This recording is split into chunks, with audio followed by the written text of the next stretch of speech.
Welcome back to the Literacy Channel. In this episode, we explore high-frequency words, what they are, and how to approach them in your instruction. Let's get started. It's pretty common to feel a sense of confusion when you hear the term high-frequency words. There are a lot of names, terms, and categories floating around. Irregular words, high-frequency words, tricky words, wow words, and sight words. Where do you start? Which is which? Are they the same? Feeling lost? Let's try to alleviate that. First things first. ERI defines a sight word as any word that can be read automatically. So, all words when practiced become read by sight from memory. So if you think about it, for proficient readers, almost all words have already become sight words. High-frequency words are words that are very common in English, whether they are regularly spelled or irregularly spelled.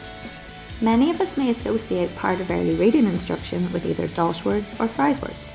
Both represent collections of words which frequently occur across children's reading material in the English language. Across practices, however, these words can often be classed as more challenging to recognise, to read, or to spell.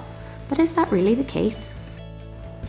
In 2017, an interesting study by Miles, Rubin and Gonzalez Fry explored Dolch and Fry's high-frequency words, collating a total of 419 words.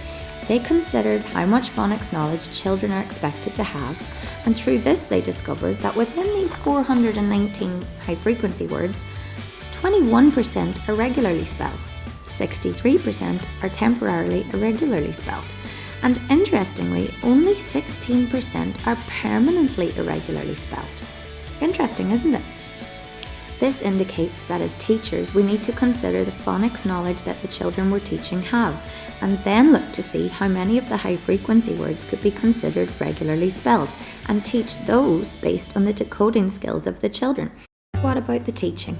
Well, before purposeful high-frequency word instruction can happen, we need to make sure the children have had time to develop their phonemic awareness, understand letter-sound relationships, and the actual concept of a word. We also need to make sure that high-frequency word instruction looks like much more than lists of words and flashcards. Rather than keeping our high-frequency words separate or isolated from our phonics, we need to keep them connected. So if you're teaching the TH digraph, then see that as a chance to teach this, they, that, and the. So what does that look like in a lesson? Why not follow these 4 steps? Number 1, make it positive. Empower the children by being mindful of the choice of language you choose to associate with high-frequency words. Number 2, make it visual. Let the children see the word beyond the list. Look at the patterns, familiar letters. Help the children make phonological connections. Explore it in large format. Repeated encounters will help the child remember. Number 3, make it contextual.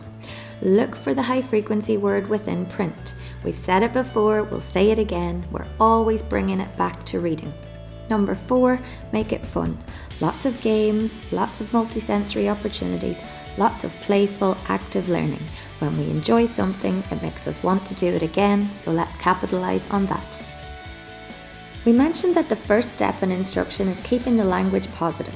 So rather than creating hurdles with daunting terms or making the concept of a new word seemingly difficult, empower the children by telling them that these words are important and found everywhere they find print.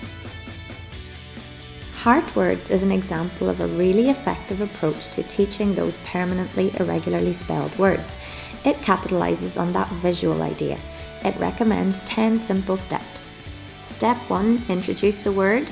The teacher says it and the children repeat.